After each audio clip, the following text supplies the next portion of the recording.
para minha orelhinha aqui para ouvir melhor.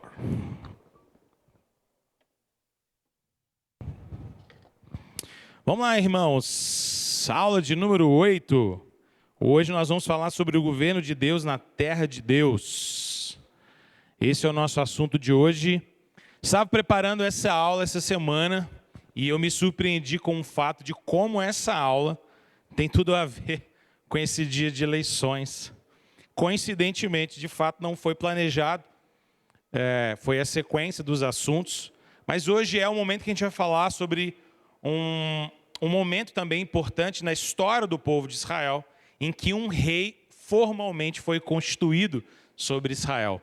Hoje nós vamos falar sobre Saul, sobre Davi e sobre Salomão, sobre esses 3 reis bastante importantes na história de Israel. Nós vamos falar isso de maneira bem resumida, obviamente, porque é muita coisa, bastante conteúdo. Então hoje, basicamente, a gente vai lidar com 1 Samuel, 2 Samuel, Reis, tanto 1 quanto 2 Reis. A gente vai falar um pouco sobre esses textos, sobre essas passagens, tá bom?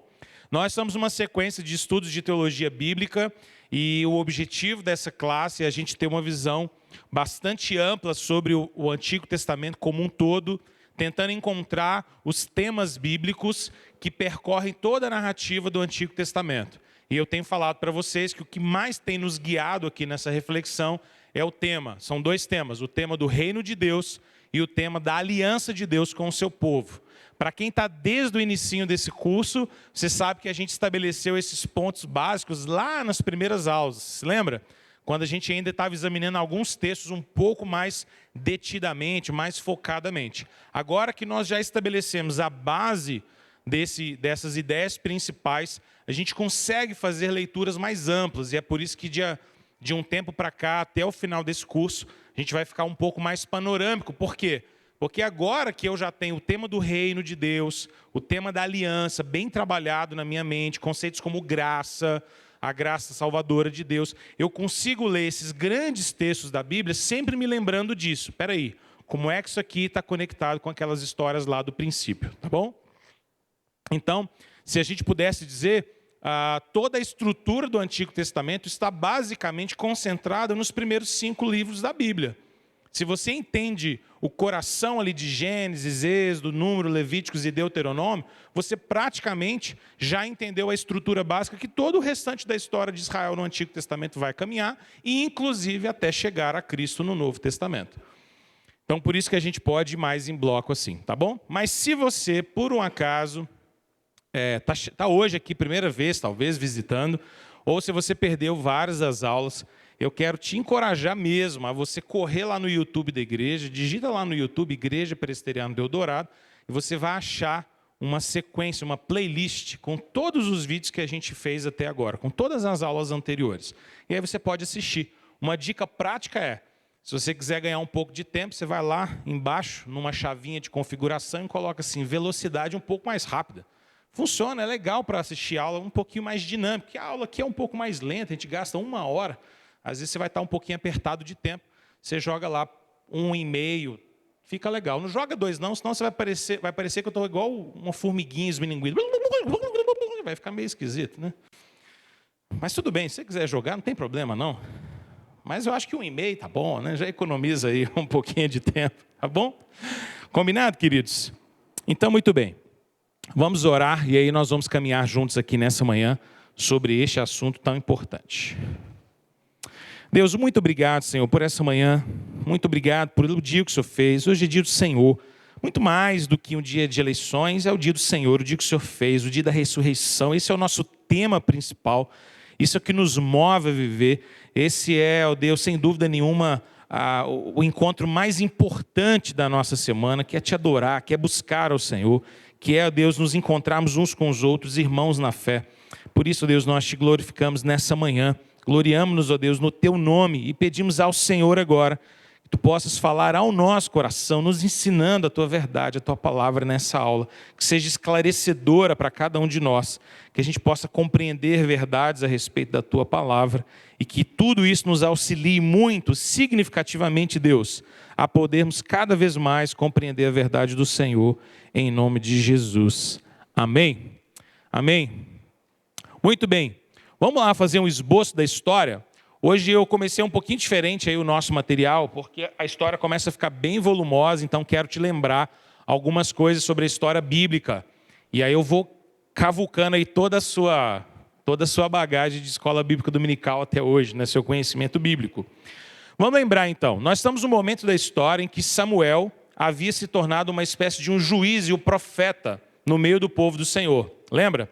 Então, a gente passou daquele período dos juízes, vários juízes eram libertadores do povo do Senhor. Eu expliquei para você que juízes na Bíblia não tem muito a ver com esse conceito contemporâneo que a gente tem de juiz, não, tá bom? O juiz lá do livro de Juízes não era alguém que estava num tribunal com uma toga, sentado analisando processos, não, tá? O juiz, ele era um libertador da nação, uma espécie de um protótipo de rei. Tá? Um libertador, alguém que se colocava à frente como um herói da nação ali, um instrumento de Deus para trazer libertação ao povo. Então agora o povo de Deus estava na terra prometida e Deus vai levantando vários juízes para que pudesse libertar o povo. Interessante que a gente viu na aula passada que a Bíblia nos mostra que meio que se estabelece o modelo de redenção. Qual que era o modelo? O povo pecava, desobedecia ao Senhor, de repente os inimigos vinham sobre Israel, Israel começava a sofrer, aí Israel se quebrantava, orava a Deus pedindo graça, misericórdia e libertação, Deus levantava um juiz que vinha, liderava Israel, vencia os inimigos e tinha paz. Quando o povo tinha paz, o que o povo fazia? Pecava de novo, desobedecia de novo e o ciclo continuava. E a gente percebe na história de Juízes, se tem um grande ponto que pode chamar a nossa atenção todas as vezes que você estiver lendo o livro de Juízes, é você se lembrar de que o pecado é um problema sempre presente na vida dos homens, mas que a fidelidade do Senhor nunca se afasta do seu povo. Deus sempre, vez após vez, levantando homens, levantando libertadores para o seu povo. Agora a gente chega numa época da história em que Deus levanta um homem muito importante, um servo muito piedoso de Deus, um profeta e um instrumento de libertação do povo que vai cumprir um papel fundamental na história de Israel. E esse homem é Samuel. Samuel tem uma história linda de dedicação ao Senhor, de ter sido dedicado ao Senhor desde a sua infância, de ter crescido ouvindo a palavra de Deus e servindo na casa de Deus. E é interessante porque Samuel surge numa época em que o povo do Senhor começou a ser muito atacado pelos filisteus. Você já ouviu esse nome aqui desse povo na Bíblia, não é? Porque aparece várias vezes. Os filisteus que viviam na Filístia eram realmente grandes opositores do povo do Senhor. E a gente vai encontrar essa oposição acontecendo o tempo inteiro, em especial por causa da desobediência do povo do Senhor. Tá? Samuel surge nesse momento e então um antigo movimento começa a ganhar grande força no meio do povo do Senhor, porque agora o povo começa a pensar e a desejar e a pedir a Samuel insistentemente que fosse proclamado um rei sobre Israel. Na semana passada a gente até comentou um pouquinho com isso, se não me falha a memória, até com uma pergunta que o Mauro nos fez. Porque começa a surgir no coração do povo do Senhor agora um desejo por monarquia. Nós queremos um rei, nós queremos alguém que nos governe, nós queremos alguém que seja colocado como autoridade sobre nós. E agora a gente percebe que nessa história, Saul é levantado como o primeiro rei de Israel. Saul é escolhido para ser rei, ungido pelo Senhor. E é interessante porque o início do reinado de Saul, para quem se lembra da história, é um início bem promissor. A gente encontra Saul obedecendo a Deus, a gente encontra Saul reconhecendo a mão de Deus sobre as vitórias que ele tem, mas em um determinado momento, Saul se mostra assim, incapaz, inapto de continuar governando o povo do Senhor.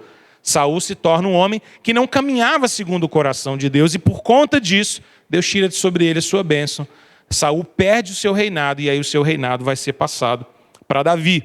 Interessante porque isso acontece meio que simultaneamente na história. Você se lembra que ainda enquanto Saul reinava, o próprio Deus já havia decidido levantar Davi como um rei para Israel. E é exatamente isso que acontece. Davi foi ungido para suceder a Saul, mas por conta disso, antes mesmo de ser proclamado rei, Davi começa a sua caminhada, digamos assim, em direção à realeza como um fugitivo. como uma persona não grata. Ele não é, as pessoas não, Saul mesmo não gostava dele, não o admitia. O povo amava Davi. O nome de Davi era aclamado como um herói. Mas Saul mesmo não gostava de Davi. Saul mesmo se angustiava porque o nome de Davi ia crescendo, ia crescendo. Mais tarde, para resumirmos aí o esboço da história, e a gente vai aprofundar mais, Davi se torna rei, se torna um grande rei de Israel. Por meio de Davi, muita coisa é realizada no meio do povo do Senhor. Deus governa de maneira muito poderosa a sua nação. Davi é um rei que consegue, digamos assim, aglutinar dons muito maravilhosos. Porque Davi não apenas era um rei, mas Davi também se torna uma espécie de profeta do Senhor, uma vez que, através das suas tantas poesias, Davi cantava a palavra de Deus, ele cantava a revelação de Deus. Não é à toa que a gente tem na nossa Bíblia uma coletânea muito grande de poesias musicadas, que o próprio Davi compôs em vários momentos da sua vida. E isso é o livro dos Salmos. Obviamente, o livro dos Salmos não são apenas salmos de Davi, mas a maior parte deles são de Davi. E Davi, então, era um instrumento poderoso de Deus. Mas Davi também morre. O seu reinado também tem fim, e depois de Davi, sucede a ele um outro rei, também muito importante, que é o rei Salomão, que é muito conhecido especialmente por ser um rei cuja sabedoria era grandiosa em toda a terra. Então esse é o esboço geral dessa história, que vai desde esse pedido a Samuel, reinado de Saul, a queda de Saul, a sucessão davídica e então a continuidade de uma dinastia davídica no poder com Salomão e depois o restante da história que a gente vai ver. Muito bem, então agora eu quero olhar com você ponto a ponto. E a gente vai falar um pouquinho sobre o período de Saul, um pouquinho sobre o período de Davi, e nós terminamos falando um pouquinho sobre o período de Salomão, tá bom? Então olha aí na sua Bíblia comigo, e também no seu material. Nós vamos voltar em alguns textos bem importantes e estabelecer algumas coisas para a gente poder entender bem essa história e o que está acontecendo aqui. Bom, quando a gente começa a ler 1º e 2º Samuel, a gente descobre que diante de algumas derrotas, diante de algumas batalhas desastrosas, a gente encontra então os israelitas agora clamando a Samuel para que eles pudessem ter um rei, para que eles pudessem ter um rei de verdade sobre eles. E é exatamente isso que vai acontecer. Os israelitas começam a enfrentar duras provas com os filisteus, começam a ser vencidos pelos filisteus em algumas batalhas. Isso é narrado lá nos capítulos 3, 4, 5, 6.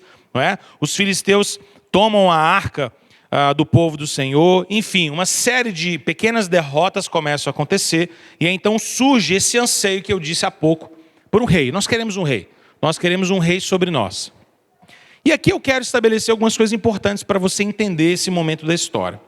Olha comigo algumas passagens bíblicas e a gente vai começar com Gênesis 49.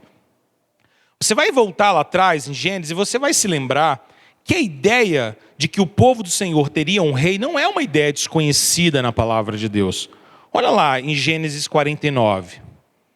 Gênesis 49, versículo de número 8 a 10. Lembra do que está acontecendo aqui em Gênesis 49?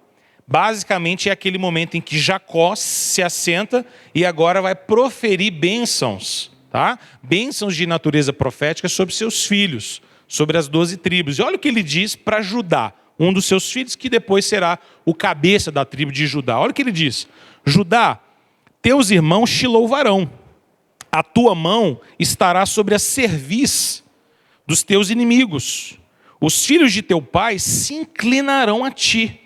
Judá é leãozinho, da presa subsiste, filho meu. Encurva-se e deita-se como leão e como leoa. Quem o despertará? Agora preste atenção no versículo 10. O cetro não se arredará de Judá, nem o bastão de entre seus pés, até que venha Siló, e a ele obedecerão os povos. Interessante porque Judá, ao ouvir essas bênçãos proféticas de Jacó, seu pai, não tinha dimensão de onde isso ia chegar. Ele sabia que a bênção estava sobre ele sabia que Jacó estava falando alguma coisa sobre uma dinastia através do seu povo, através da sua linhagem.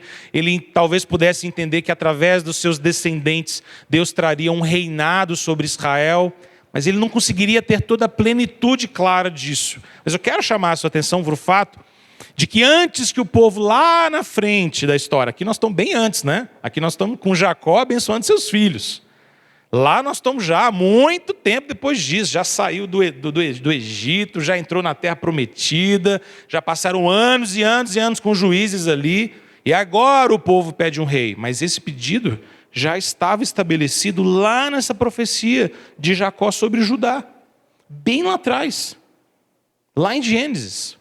Mais do que isso, agora, ainda no Pentateuco, ainda nos primeiros 5 livros da Bíblia. Olha comigo lá agora em Deuteronômio. Capítulo 17, versículo 14 e 20.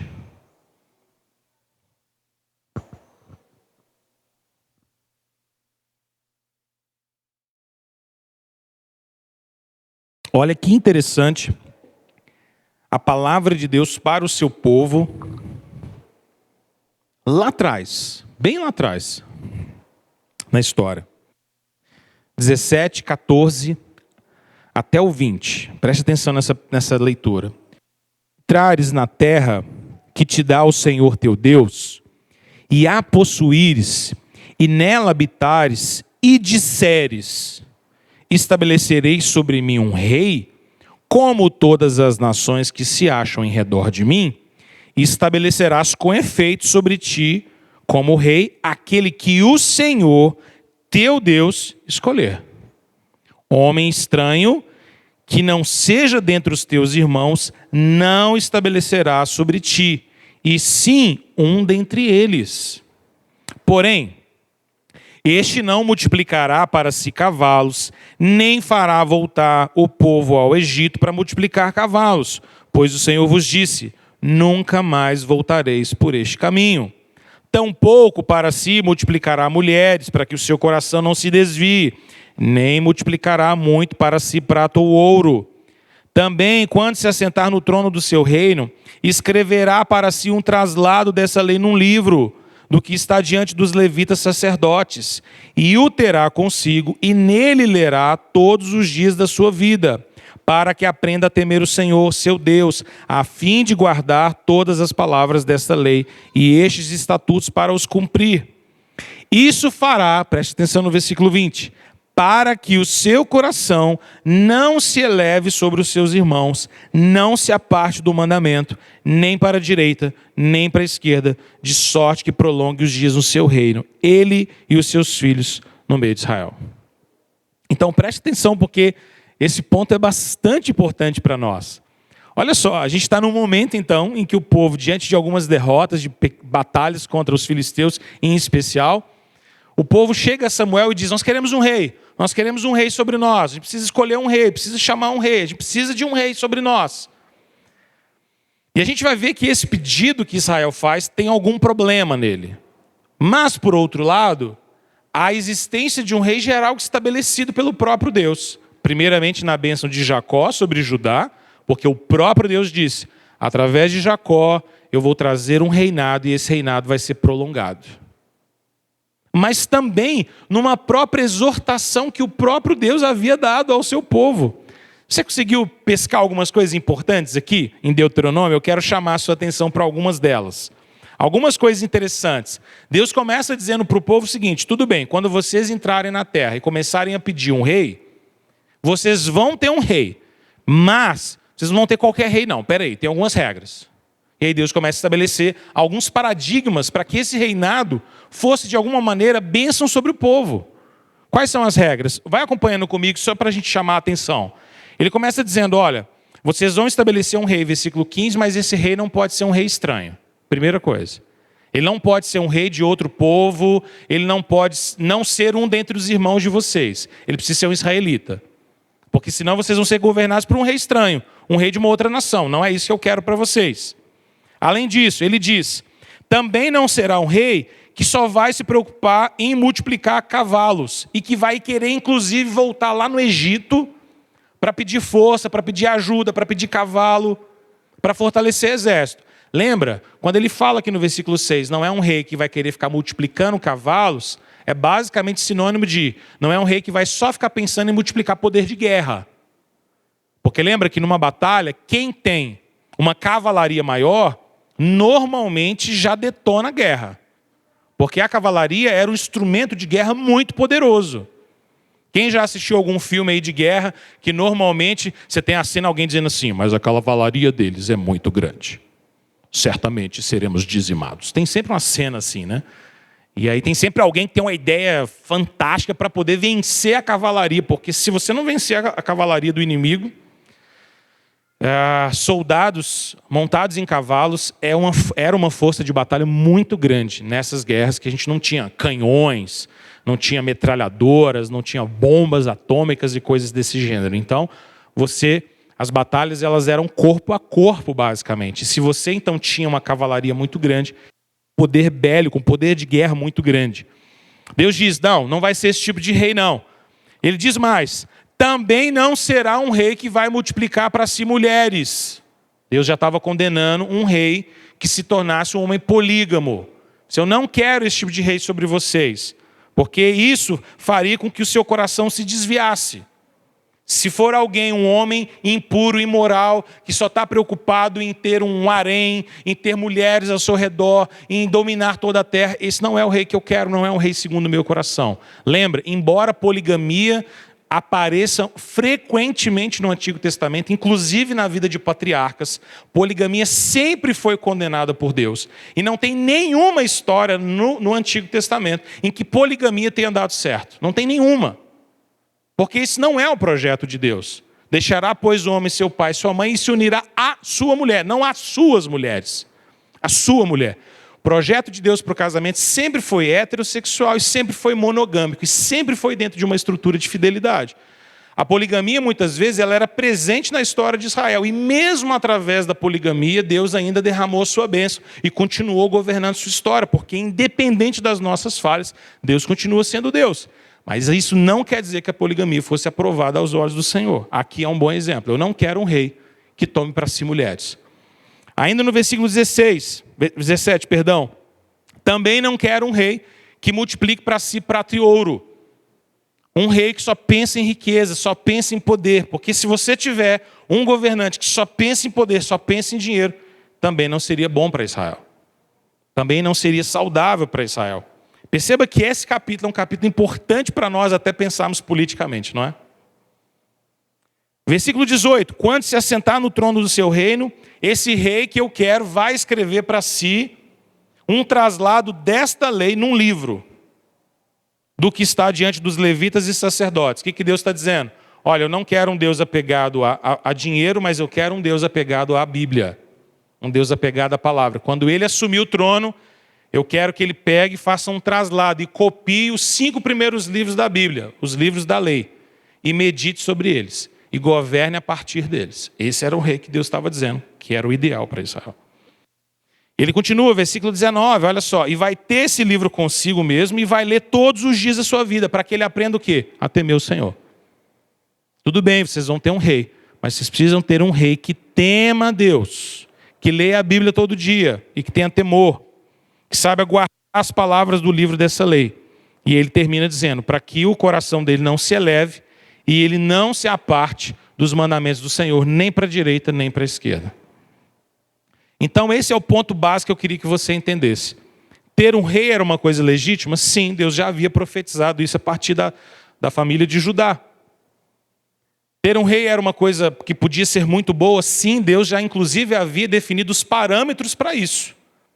Alguém que fosse obediente a ele, temente a ele, guardasse o livro da lei, não se envolvesse em poligamia, não fosse apaixonado com finanças e não só pensasse em ter poderio bélico, porque um rei que confiasse em Deus precisava confiar muito mais no braço forte do Senhor do que no seu braço forte. Tá? Diga, Mauro. Calma que tem mais ainda.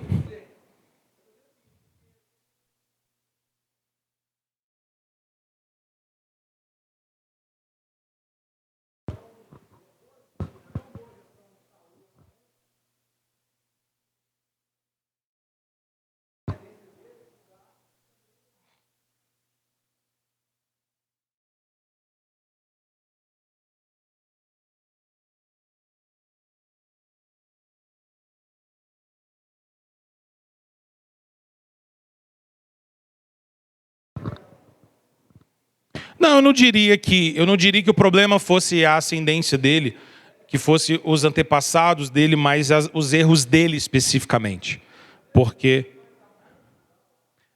mas mesmo assim, se a gente for pensar a história de todos os reis, inclusive até Jesus, a genealogia de Jesus é uma genealogia triste, não é?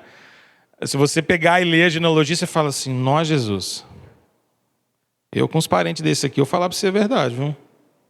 Dá até tristeza. É triste, é triste. A genealogia de Jesus não é bonita, não. Então, acho que o grande ponto é o seu próprio governo, né? A gente vai ver que Salomão mesmo é um grande rei que no início da sua trajetória, quando ele se apresenta a Deus para pedir alguma coisa ao Senhor, ele não pede dinheiro, ele não pede mulheres, ele não pede fama, ele pede sabedoria.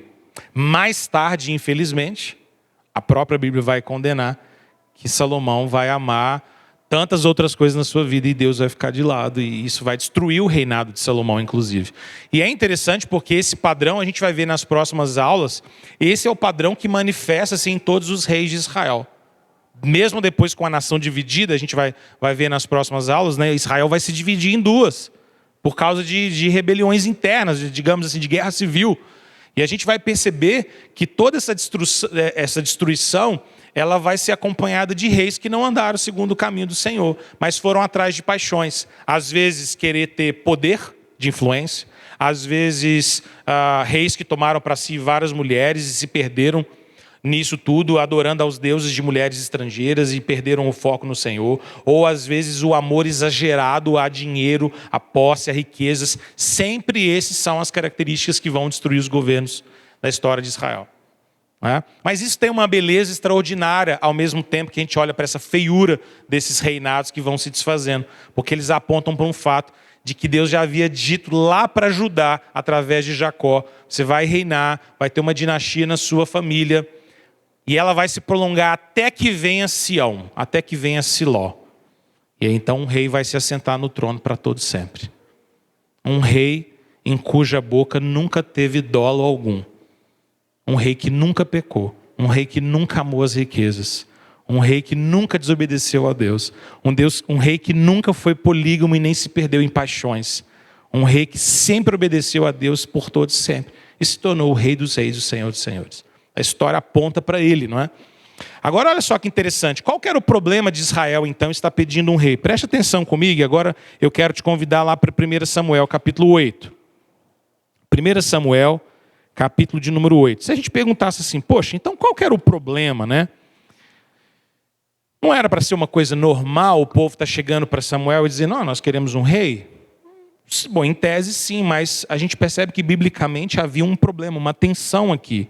E o problema de Israel querer um rei tinha mais a ver com o fato de que essa expressão de querer um rei era uma maneira de rejeitar a Deus e querer ser parecido com os outros povos da terra, as outras nações, do que algum problema que Deus tivesse com a monarquia em si. Olha comigo lá então, 1 Samuel 8, versículos 4 a 8. Olha só que interessante. Então os anciãos todos de Israel se congregaram e vieram a Samuel a Ramá. E lhe disseram, olha o quanto eles são sutis, né? De conversar com Samuel, tadinho. Vê que já estás velho. Uma forma pouco sutil de começar uma conversa, né? E os teus filhos não andam pelos teus caminhos. Constituí-nos, pois, agora um rei sobre nós, para que nos governe como os tem todas as nações. E aí é aquele momento do versículo que eu falo sempre para você. Rabisca essa frase, porque essa frase é importante nesse texto. Porque o pedido deles vai muito bem até essa parte final. Porque essa parte final eles dizem, como o tem todas as nações. Por que eu estou pedindo para você sublinhar esse trechinho desse verso? Porque o que a gente tem mostrado até agora é que Deus estava separando para si um povo. Não era isso que a gente estava falando? Deus escolheu Abraão, Isaac e Jacó para chamar neles uma nação. Eu serei o teu Deus e vocês serão o meu povo. Lembra do conceito de reino? Eu tenho um rei que governa por sua palavra. Um rei tem um povo e o rei tem um lugar de governo. Deus, Israel, Canaã. estava estabelecido. Deus governava o seu povo por intermédio da sua palavra, por intermédio de líderes, juízes, Samuel, e agora seria através de um rei. Ele ministrava a sua palavra, o governo era estabelecido, esse é o povo do Senhor. Mas lembra, eu venho mostrando para vocês que o grande foco de Deus está estabelecido lá, em Êxodo, 10 mandamentos, as leis, tudo isso era para fazer com que Israel fosse um povo santo. E qual que é o conceito de santidade que a gente tem trabalhado nessa classe aqui, principalmente? Ser santo é ser separado. Separado. Ser distinto. Deus estava fazendo de Israel uma sociedade de contraste. Vocês não podem ser parecidos com os povos da terra. Vocês têm que ser diferentes. Lembra que a circuncisão entra nessa história para isso, não era? Todo menininho que nascia, sexo masculino, no 8º dia de vida, ele tinha lá uma cerimônia em que ele tinha uma marca no seu órgão, na sua genitália. Aquilo tinha um papel, digamos assim, higiênico-medicinal, mas principalmente funcionava como uma marca distintiva. Esse é o povo do Senhor. Esse é o povo do Senhor. A circuncisão, então, no Antigo Testamento, era uma maneira de selar, um sinal de que aquele povo era um povo do Senhor. Só fazendo um link mais para você conectar, mais tarde, na Nova Aliança, no Novo Testamento, a circuncisão passa a se tornar qual selo, qual símbolo? O batismo. E agora não mais nós somos circuncidados, mas nós somos batizados. E o batismo é um sacramento de iniciação, de entrada na família da fé. Quando eu sou batizado, eu entro nessa família da fé, eu faço parte dessa igreja visível. Assim como no Antigo Testamento, você era circuncidado se você fosse homem, lá no 8º dia de nascido, e você fazia parte daquela comunidade. Como era uma cultura em que Deus havia estabelecido uma relação de autoridade paternal, meninas não precisavam ser circuncidadas, até porque a circuncisão na mulher, ela seria, digamos assim, contrária à sua saúde, mas ela entrava através da circuncisão do seu pai ou do seu marido. Ela estava atrelada e fazia parte da mesma família da aliança, embora ela não precisasse ser marcada ou circuncidada. O fato é que Deus queria que o povo fosse um povo distinto. E agora eles estão dizendo, olha, nós queremos um rei, versículo 5, como as outras nações. Preste atenção no restante da história aqui até o versículo 8. Porém, essa palavra não agradou Samuel. Quando Samuel ouviu isso, ele falou, não está legal vocês estarem pedindo isso aí. Não veio bem. E ele não gostou, ele não agradou quando disseram, dá-nos um rei para que nos governe. Então Samuel orou ao Senhor. Samuel fica incomodado com aquela palavra. E ele vai então falar com Deus. Disse o Senhor a Samuel, atende a voz do povo em tudo quanto te disse. Samuel vai orar e ele está desagradado daquele pedido, mas ele se surpreende, porque quando ele chega na presença do Senhor em oração, Deus diz, não, pode atender. Atende tudo que eles estão te pedindo. E qual o motivo que Deus dá para Samuel? Olha só que intrigante. O motivo que Deus dá para Samuel é, atende a voz do povo em tudo que te diz, pois não te rejeitou a ti, mas a mim, para eu não reinar sobre ele. Nossa, é muito pesado isso que o Senhor está dizendo a Samuel, não é? Deus está dizendo assim, Samuel, fique tranquilo, você é só um instrumento. Você está só o garoto de recados aqui. O problema não é com você, o problema é comigo. O povo me rejeitou como rei sobre eles. E essa palavra de Deus a respeito do que o povo está fazendo, ela é uma palavra que define exatamente o que estava no coração do povo. Olha como é que Deus termina isso no versículo 8. Segundo todas as obras que fez desde o dia que tirei do Egito até hoje, pois a mim me deixou, e a outros deuses serviu, assim também o faz a ti. Deus termina o argumento dizendo o seguinte, Samuel, o povo está me rejeitando no final das contas, porque desde que eu tirei esse povo do Egito até agora, o que esse povo fez foi me abandonar, me deixar e adorar outros deuses. E é isso que eles estão querendo agora. Você entende que no final das contas, então, o problema de querer um rei aqui não era o fato de ter um rei, não era a monarquia em si, porque essa já estava no plano de Deus. O problema era como eu quero um rei. Na cabeça do povo do Senhor, e por isso Deus chama isso de rejeição, era como que eles estivessem dizendo o seguinte, nós queremos a segurança que os outros povos têm. Nós também queremos um rei forte, que lidera um exército forte, que tenha total poder e domínio, porque aí nós não vamos ter problema com o filisteu que a gente está tendo. Aí nós não vamos ser ameaçados como os filisteus. Se a gente tiver um rei humano bem forte que governe, então vai ser beleza, vai ser joia. Agora preste atenção, por que isso desagradou tanto ao Senhor? Quem é que era rei do reino sobre Israel? E nós aprendemos aqui. É isso mesmo que você está querendo responder? Não precisa ficar com medo, não. Deus. Deus não era o rei? E agora eles estão dizendo, nós queremos um rei que não precisa de Deus. Tranquilo, se ele for bom, se ele dominar o negócio, está tudo certo. Está tudo certo. Oi.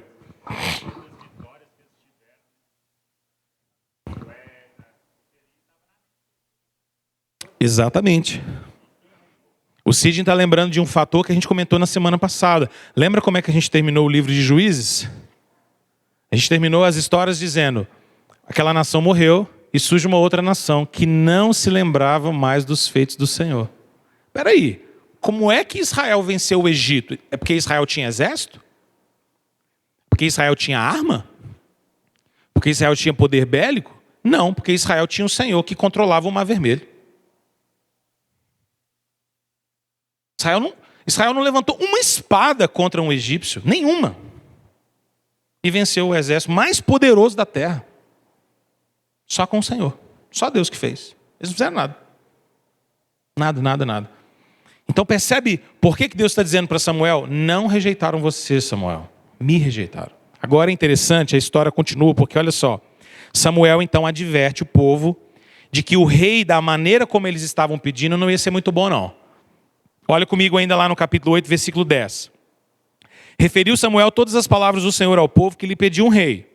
Agora Samuel vai dar a palavra do Senhor para eles. E disse, este será o direito do rei que houver de reinar sobre vós. Ele tomará os vossos filhos, os empregará no serviço dos seus carros e como seus cavaleiros, para que corra diante deles. E os porá uns por capitães de 1000 e capitães de 50, outros para lavrar os seus campos e ceifar as suas messes, e outros para fabricar suas armas de guerra, aparelhamento de seus carros. Tomará as vossas filhas para perfumistas, cozinheiras e padeiras. Tomará o melhor das vossas lavouras, das vossas vinhas, dos vossos olivais, e o dará aos seus servidores. As vossas sementeiras e as vossas vinhas dizimará para dar aos seus oficiais, aos seus servidores. Também tomará os vossos servos e as vossas servas e os vossos melhores jovens e os vossos jumentos e os empregará no seu trabalho. Dizimará o vosso rebanho, vos lhe serei por servos. Então naquele dia clamareis por causa do vosso rei que houverdes escolhido, mas o Senhor não os ouvirá naquele dia. Olha o recado que o Senhor manda através de Samuel. Vocês querem um rei desse jeito? Tudo bem. Mas saiba que esse rei que vai governar, e esses reis que vão governar, eles vão só usurpar vocês. Pegar seus filhos, pegar sua força, pegar sua colheita, pegar tudo. Tudo. Vocês vão ter que pagar para viver. Pagar para viver. Plantou, parte disso aí é do rei. Filho nasceu, põe para trabalhar no rei. O rei mandou trabalhar, mandou chamar todo mundo. Tem X anos, sexo masculino, trabalha aqui. É do sexo feminino, trabalha colar. Ele está dizendo, é isso. Só que quando vocês clamarem ao Senhor desesperados, o Senhor não vai ouvir vocês, não. Uma palavra dura, uma palavra de disciplina. Bom, Saul entra no governo. A gente vai lá para o capítulo de número 11. Dá um pulinho lá na sua Bíblia. E quando Saul então começa a governar, ele começa a exercer o seu governo, a gente percebe que Saul começa esse governo de uma maneira promissora. Capítulo 11, a gente encontra a história de Saul vencendo os amonitas e sendo proclamado rei. Olha só o que diz os versículos 12 a 15. Então disse o povo a Samuel, quem são aqueles que diziam, reinará Saul sobre nós? Trazei-os para que os matemos. Porém Saul disse, hoje ninguém será morto, porque no dia de hoje o Senhor salvou a Israel. Disse Samuel ao povo, vinde, vamos a Gilgal, e renovemos ali o reino. E todo o povo partiu para Gilgal, onde proclamaram Saul seu rei, perante o Senhor, a cuja presença trouxeram ofertas pacíficas, e Saul muito se alegrou ali com todos os homens de Israel. Saul começa o seu governo e ele reconhece que Deus é por ele, que Deus é com Israel. Mas agora ele ocupa o cargo mais importante no meio do povo do Senhor. Ele é um rei de Israel. E lembra, a gente já havia percebido lá atrás que Deus estabelece o seu reino sobre o seu povo através de instrumentos que ele escolhe. Deus havia colocado Adão no jardim como um vice-regente, como um vice-rei. Lembra? A gente trabalhou essa ideia. A gente encontra Noé sendo um grande instrumento de Deus para livrar o povo do juízo do Senhor sobre toda a terra. A gente encontra Abraão, Isaac, Jacó, Moisés, Arão, e Samuel, os juízes todos antes de Samuel, e agora Saul. Saul precisaria ser então um homem segundo o coração de Deus, porque, pense, se Saul caminhasse em desconformidade com a vontade de Deus, o que ia acontecer com o povo do Senhor? Padecer. O povo ia sofrer. Se ele caminhasse em conformidade com a vontade de Deus, logo, o povo ia ser abençoado. Ele era o instrumento de Deus, era por meio dele que Deus exercia o seu governo sobre o seu povo. Bom, caberia então a Saul e ao povo seguir ao Senhor e experimentar paz. Experimentar paz. Olha comigo no capítulo 12. Versículos 14 e 15. Olha só o que o Senhor diz para eles. Se temerdes ao Senhor e o servirdes, e lhe atenderes a vós, e não lhe fordes rebeldes ao mandado, e seguides o Senhor vosso Deus, tanto vós como o vosso rei que governa sobre vós, bem será. Vai tudo bem. Versículo 15. Até um porém, né? Se, porém, não derdes ouvidos à voz do Senhor, mas antes fordes rebeldes ao seu mandado, a mão do Senhor será contra vós outros, como foi contra os vossos pais. Estava claro. Olha, se vocês, tanto Saul quanto o povo, caminharem com o Senhor, vocês vão experimentar paz da parte de Deus. Mas se vocês se distanciarem dos mandamentos do Senhor, o que vocês vão colher é tristeza.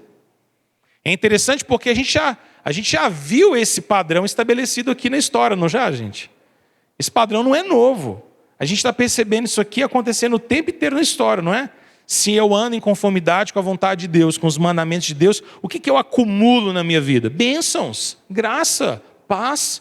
Mas se eu caminho contrário à vontade de Deus, o que é que eu estou plantando e o que é que eu vou colher? Sofrimento, dores, destruição. E agora, mais uma vez, a palavra do Senhor está sendo repetida para eles nesse mesmo aspecto. O que acontece com Saul? Você se lembra da história, não é? Saul se mostra um rei não fiel ao Senhor. Ele é um rei infiel, infiel a Deus, infiel à aliança. Saul comete alguns erros muito terríveis. Deixa eu te mostrar alguns deles. Olha lá primeiro no capítulo 13. Saul assume para si um papel de sacerdócio. Ele faz o que ele não devia fazer. Esperou Saul 7 dias, segundo o prazo determinado por Samuel. Não vindo, porém, Samuel a Gilgal, o povo se foi espalhando dali. Então disse Saul: trazei-me aqui o holocausto e ofertas pacíficas, e ofereceu o holocausto. Mal acabara ele de oferecer o holocausto, eis que chega Samuel. Saul lhe saiu ao encontro para o saudar. Samuel respondeu: que fizeste? Respondeu Saul: vendo que o povo se ia espalhando daqui, e que tu não vinhas nos dias aprazados, e que os filisteus já se tinham ajuntado em Miquimás, eu disse comigo: agora descerão os filisteus contra mim a Gilgal, e ainda não obtive a benevolência do Senhor. E forçado pelas circunstâncias, ofereci holocaustos. Então disse Samuel a Saul: procedesse neciamente, como um nécio, como alguém tolo, alguém que não tem conhecimento, em não guardar o mandamento que o Senhor teu Deus te ordenou, pois teria agora o Senhor confirmado o teu reino sobre Israel para sempre. Olha só que interessante que acontece. Ele está pensando: olha, nós temos uma batalha para frente, eu tenho que enfrentar o inimigo, e eu não tenho certeza ainda se eu tenho a bondade do Senhor sobre mim, se eu tenho a benevolência do Senhor. O Samuel não chega, e eu preciso enfrentar. Ele diz que ficou pressionado pelas circunstâncias, ele então teve uma ideia: eu vou dar uma de sacerdote. Eu mesmo vou oferecer sacrifício, eu mesmo vou fazer o holocausto. Na hora que ele está lá fazendo o holocausto, o Samuca chega. E aí quando Samuel chega, ele fala assim: o que você está fazendo aí? Não, você demorou, o povo estava na pressão, ninguém tinha certeza se ia dar certo. Eu pensei comigo: por que não? Eu sou o rei. Eu não posso tudo? Não pode. E aí o Samuel lembrou para ele: você não pode tudo não, porque tem um mandamento do Senhor. E quem confirma o seu reino não é você. Quem confirma o seu reino é o Senhor. Ele termina dizendo isso no versículo 18. Ele fala, olha, se você tivesse obedecido, se o seu reino seria confirmado por Deus. Mas como você é desobediente, você fez aquilo que desagrada ao Senhor. Então, seu reino não vai ser confirmado. Eu acho bastante intrigante esse momento da história, porque a gente encontra Saul fazendo algo que muitos crentes ainda hoje acham que dá para fazer. Manipular as bênçãos de Deus. Não tem como. Não tem como. Não tem como eu achar que eu posso controlar a bênção de Deus. Às vezes, inclusive, nós deixamos de entender alguns exercícios espirituais que Deus nos deu, que não nos foram dados para a gente manipular a vontade do Senhor, mas para a gente se submeter a ela. Tem gente que faz a mesma coisa que Saul faz com oração. Tem gente que faz a mesma coisa que Saul faz com jejum. Quando eu acho que pelo muito fazer, ou pelo modo que eu vou fazer, ou pela intensidade que eu vou fazer, eu vou conseguir garantir, dominar, controlar, modular a bênção de Deus sobre mim. Não vai. Não tem como. Oração não serve para controlar Deus. Oração serve para a gente se submeter à vontade de Deus. Jejum não serve para ganhar a bênção de Deus e forçar Deus para me abençoar em alguma coisa. Jejum serve para dizer, Deus, muito mais do que comida, muito mais do que o que esse mundo pode me suprir.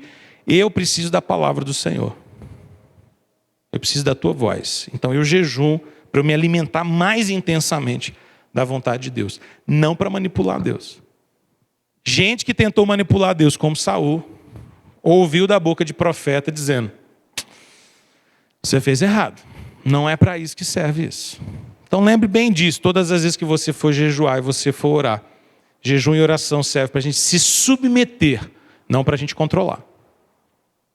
Submissão, não controle. É entrega, é dizer, Deus, tudo é teu, o Senhor é o dono da vida. O Senhor conhece as minhas angústias e os meus anseios. E aquilo pelo que eu tenho orado. Eu me submeto à tua vontade. Vá no seu tempo, Senhor, e me dá paz para esperar nele. Esse era o grande ponto. Bom, ele rejeita a palavra de Deus, ele rejeita o próprio Senhor. Então agora Deus vai levantar um outro rei. Deixa eu ganhar tempo aqui, que senão nós vamos ficar atrasados. Deus levanta Davi para ser um grande rei sobre Israel. E é interessante porque, diferente de Saul, Davi é apresentado como um rei segundo o coração de Deus. A história de Davi começa não com Davi, mas começa com o próprio Deus tomando a iniciativa, digamos assim, de escolher e conduzir Davi ao reinado. Olha comigo 1 Samuel 13:14. Já agora, ao teu reino, o Senhor buscou para si um homem que lhe agrada, e já lhe ordenou que seja príncipe sobre o seu povo, porquanto não guardaste o que o Senhor te ordenou. O Senhor mesmo diz para Saul, olha, você não vai reinar mais. E Deus já escolheu alguém para substituir você. Deus escolheu. Interessante porque o reinado de Davi não começa com Davi tomando iniciativa de ser rei. Começa com Deus dizendo, eu já escolhi. Eu já escolhi Davi e ele vai ser o meu rei. Samuel então havia sido enviado, lá no capítulo 16, vai correndo aí na sua Bíblia comigo, para que pudesse encontrar entre os filhos de Jessé alguém que pudesse ser um rei. E é interessante porque quando Jessé chega na casa, Samuel chega na casa de Jessé, ele faz a filinha dos meninos, né? Pega os meninos tudo, bota lá, ó, os candidatos à realeza, tá tudo aí. E aí Samuel vai passando um por um, né? E Deus vai dizendo para Samuel, não é esse. Esse aqui, Deus, esse aí também não. Lá no versículo 7 do capítulo 16, o Senhor dá uma palavra muito direta para Samuel, que consegue nos dar uma lição extraordinária. Olha o que Deus diz para Samuel, não atentes para a sua aparência, nem para a sua altura, porque eu rejeitei. Porque o Senhor não vê como o homem vê. O homem vê o exterior, porém o Senhor, o coração. Esse é aquele tipo de versículo que a gente precisa guardar, escrever, colar na casa para a gente se lembrar. O padrão de Deus não é o nosso padrão. A gente se impacta demais com aparência, com força, com recursos humanos. Deus vê o coração. Deus vê o coração. É interessante que então agora Davi é escolhido para ser essa espécie de juiz libertador, né? Um grande rei libertador, para ser chamado pelo próprio Deus Preste atenção que mesmo antes de Davi ser rei de Israel, o capítulo 17 nos conta que Davi já era um libertador de Israel. Porque quando Golias vem para ameaçar os povos vizinhos, e aquela proposta de resolver a batalha com a luta entre dois homens apenas, a única pessoa que se apresenta para enfrentar Golias é Davi. É Davi. A gente precisa tomar cuidado um pouco com biblinha infantil sobre Davi. Porque bíblias infantis às vezes fazem a gente ter uma visão um pouco errada de Davi. Apresenta normalmente Golias, aquele brutamonte, o cara tem quase 3 metros de altura. E vem um menininho que acabou de parar de jogar videogame para poder enfrentar Golias. Não é essa exatamente a imagem bíblica. Diante de Golias, Davi era realmente um menino, um moço franzino. Ele era pequeno, a armadura que lhe é dada nem cabe nele, fica sobrando a armadura para cá e para lá. Mas Davi, ele era um pastor de ovelhas, ele já tinha matado animais ferozes para proteger suas ovelhas. E, sobretudo, Davi era encorajado pela segurança na fidelidade do Senhor. E Davi vai para essa batalha por causa disso. Ele enfrenta essa batalha na força do Senhor, no temor do Senhor. E ele acaba se apresentando ali como esse libertador de Israel. Esse libertador que vai fazer com que Golias seja derrotado, derrubado no chão. Depois ele acaba tendo sua cabeça cortada e a vitória se estabelece agora para Israel.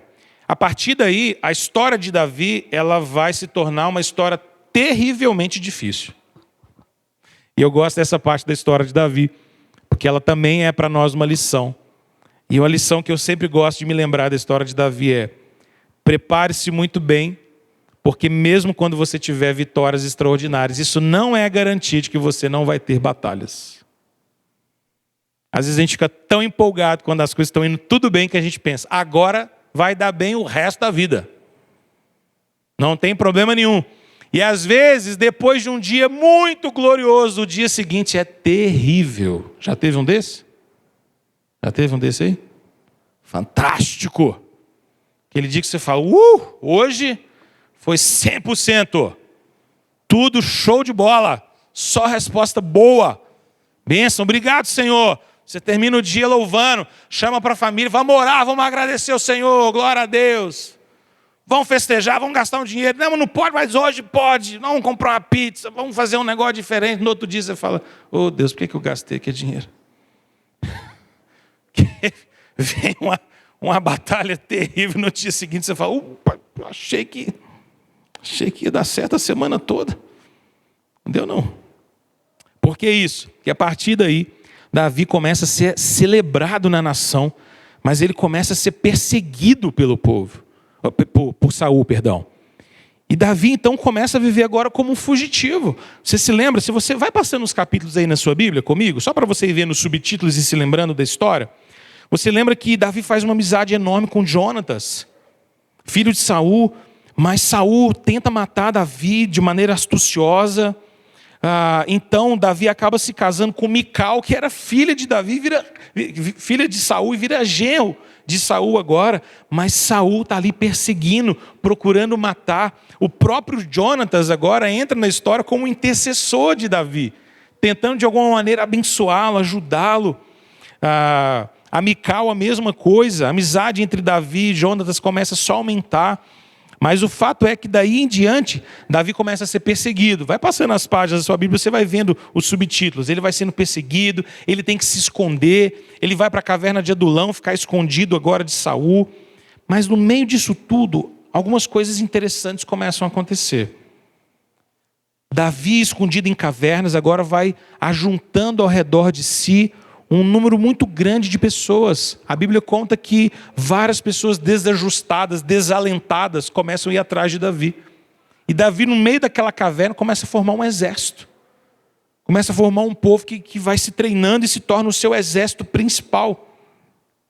E então Davi, lá em 2 Samuel agora, chega ao trono num contexto muito conturbado. E Deus já começa, desde o início do seu domínio, dar vitórias para Davi. Ele começa a conquistar, ele conquista a cidade de Jerusalém, ele derrota os filisteus, ele retoma a arca da aliança que havia sido levada, agora a arca volta para Jerusalém, ele estabelece um reino em Jerusalém, ele reafirma a sua aliança com o Senhor, e então a aliança de Deus com Davi demonstra para nós que há uma continuidade da aliança feita com Abraão, com Isaac, com Jacó. Vamos ler um trechinho rapidamente? Olha lá em 2 Samuel 7, versículos 1 a 6. Olha como é que a aliança aparece aqui de maneira muito forte. Dentro do tema do reino de Deus, a aliança sempre conectada. Sucedeu que, habitando o rei Davi em sua própria casa, tendo-lhe o Senhor dado descanso de todos os seus inimigos em redor, disse o rei ao profeta Natã: olha, eu moro em casa de cedros e a arca de Deus se acha numa tenda, no tabernáculo, né? Disse Natã ao rei: vai, faze tudo quanto está no teu coração, porque o Senhor é contigo. Porém, naquela mesma noite veio a palavra do Senhor a Natã, dizendo: vai, diz a meu servo Davi, assim diz o Senhor: edificar-me-ás tu casa para minha habitação? Porque em casa nenhuma habitei desde o dia em que fiz subir os filhos de Israel do Egito até o dia de hoje. Mas tenho andado em tenda, em tabernáculo. Em todo lugar em que andei com todos os filhos de Israel, falei, acaso, alguma palavra com qualquer das suas tribos a quem mandei apacentar o meu povo de Israel, dizendo: porque não me edificais uma casa de cedro? Davi tem essa aliança reafirmada com ele. Deus está mantendo Davi sobre o seu reino, mas Deus está no controle de todas as coisas. Davi queria construir uma casa para o Senhor. Ele diz: olha, eu não estou conseguindo entender isso, eu tenho um palácio, e é uma tenda onde fica a arca da aliança, eu não concordo, eu preciso construir algo para Deus. Olha só que interessante, versículo 8, do capítulo 7. Agora, pois, assim dirás o meu servo Davi: assim diz o Senhor dos Exércitos, tomei-te da malhada, de detrás das ovelhas, para que fosses príncipe sobre o meu povo, sobre Israel. E fui contigo por onde quer que andaste. Eliminei os teus inimigos diante de ti, e fiz grande o teu nome, como só os grandes têm na terra. Preparei lugar para o meu povo, para Israel, e o plantarei, para que habite no seu lugar, e não mais seja perturbado, e jamais os filhos da perversidade o aflijam como dantes. Desde o dia que te mandei houvesse juízo sobre o meu povo de Israel. Dar-te-ei, porém, descanso de todos os teus inimigos. Também o Senhor te faz saber que Ele, o Senhor, te fará uma casa. Interessante, porque quando você olha para os detalhes dessa palavra que Deus fala com Davi, você percebe que Deus está voltando àqueles mesmos temas de Abraão, de Isaac e de Jacó. Você se lembra? É o mesmo tema. Eu vou te dar um nome, eu vou te dar a terra, eu vou te dar paz sobre o povo. Deus havia prometido isso para Abraão. Vou te dar uma descendência numerosa, eu vou te dar um nome conhecido em toda a terra, eu vou te dar uma terra e por meio de ti todas as famílias da terra serão abençoadas. As mesmas promessas estão sendo cumpridas agora em Davi. Eu te dei um nome, você é o grande rei, você tem uma terra, você tem paz com os inimigos, o povo está vivendo em paz, você me obedece, vocês estão multiplicando, crescendo, a graça está sobre vocês. Eu queria que você entendesse que agora existe uma promessa muito grande, então, uma expectativa muito grande, de que através de Davi, Deus continuaria o seu plano redentivo. Termina comigo, por favor, essa sessão do capítulo 7. Olha só que diz o versículo 12. Deus falando com Davi: quando teus dias se cumprirem e descansares com teus pais, então farei levantar depois de ti o teu descendente, que procederá de ti, e estabelecerei o seu reino. Este edificará uma casa ao meu nome, e eu estabelecerei para sempre o trono do seu reino. Eu lhe serei por pai, e ele me será por filho. Se vier a transgredir, castigá-lo-ei com varas de homens e com açoites de filhos de homens. Deus faz uma promessa para Davi, que é uma promessa cheia de mistérios e de detalhes. Deus disse: olha, quando você morrer, você não vai me construir uma casa, mas seu filho vai. E aí você olha para isso e pensa: bom, Deus está falando de Salomão. Só que Deus faz uma promessa ainda maior para Davi. O reino do seu filho vai subsistir para sempre. Opa, então não pode ser só Salomão que esse texto está falando. Porque Salomão não viveu para sempre. Mas ele diz mais: e esse rei que vai assentar no trono, ele me será por filho, e eu lhe serei por pai. Opa, então aqui começa a surgir uma expectativa, que a gente vai ver que vai acompanhar todo o Antigo Testamento de agora para frente, de que um dia, da descendência de Davi, Deus iria chamar um rei, que quando se assentasse no trono, reinaria para sempre. E que esse rei seria o Filho de Deus. O Filho de Deus. Ele ia ser chamado Filho de Deus. Mais tarde a gente vai perceber essas conexões. Eu pus aí o Salmo 89 como uma lembrança para você ler. Se a gente tivesse mais tempo, dava para a gente examiná-lo. De como o povo começa a cantar essa esperança em Israel. Deus vai mandar um rei, Deus vai mandar um rei. Fica claro para nós, então, que existe esse princípio de condicional e incondicional na aliança, não é? Desobediência traz juízo. Mas o Senhor nunca anula a sua fidelidade. Percebe que Deus está lembrando o povo o tempo inteiro. Se vocês desobedecerem, vocês vão colher juízo. Mas, diante da desobediência, a aliança de Deus é desfeita? Em nenhum momento. Em nenhum momento. Deus mantém a sua aliança. Mesmo diante do fracasso do povo em obedecer ao Senhor.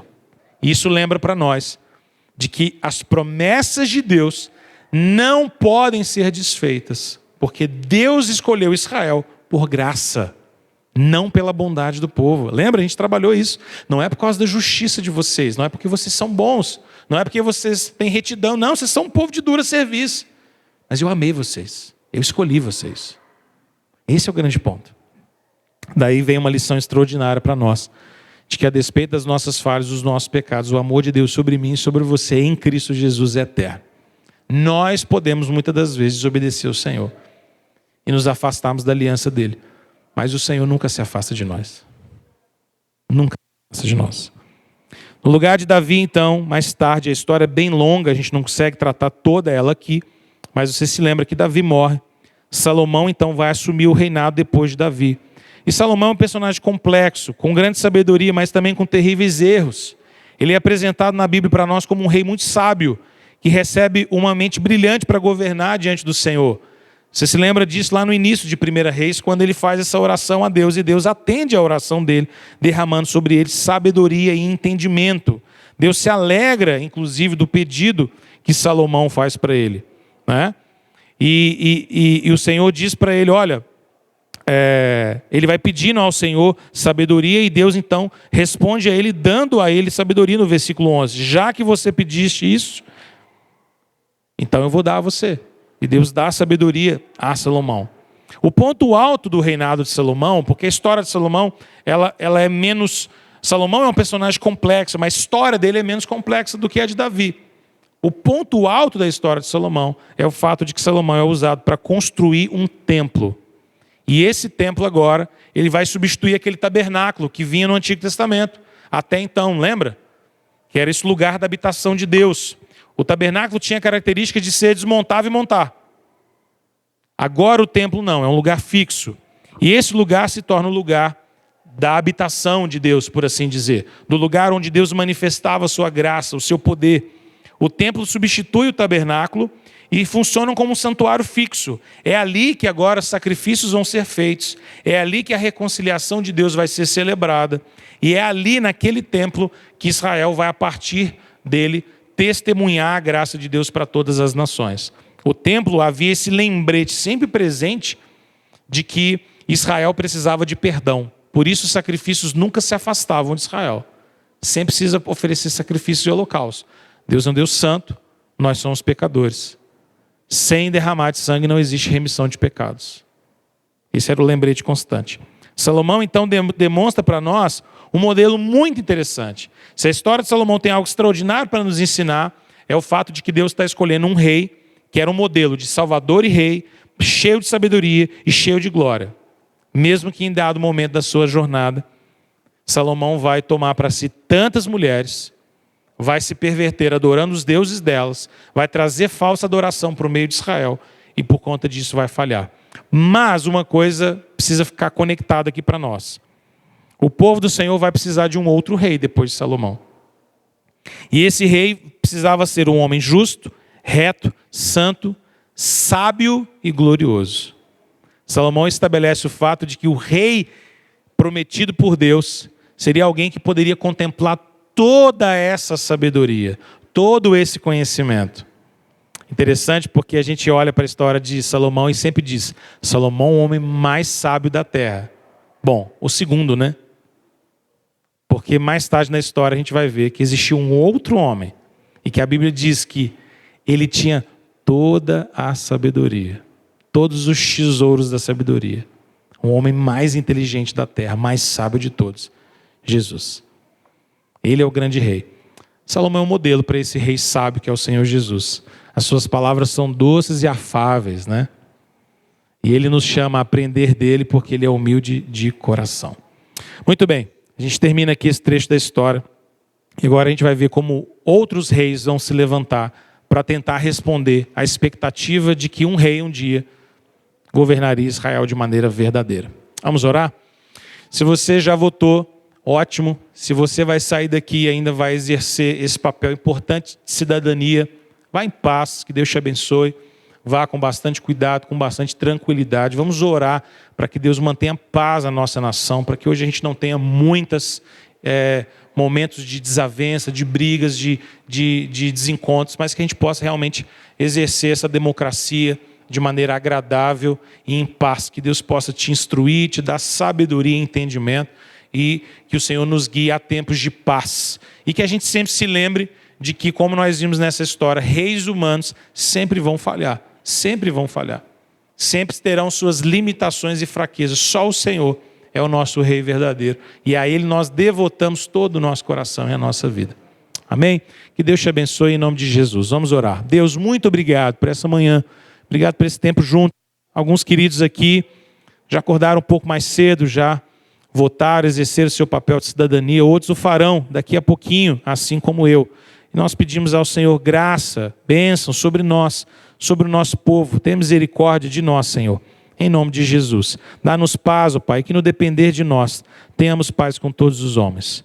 Que a graça do Senhor esteja sobre nós nesse dia, dia precioso, dia do Senhor. E que o Teu nome seja sempre glorificado em tudo quanto fizermos. Em nome de Jesus. Amém. Deus te abençoe, meu querido. Um ótimo almoço, um ótimo dia debaixo da provisão do Senhor.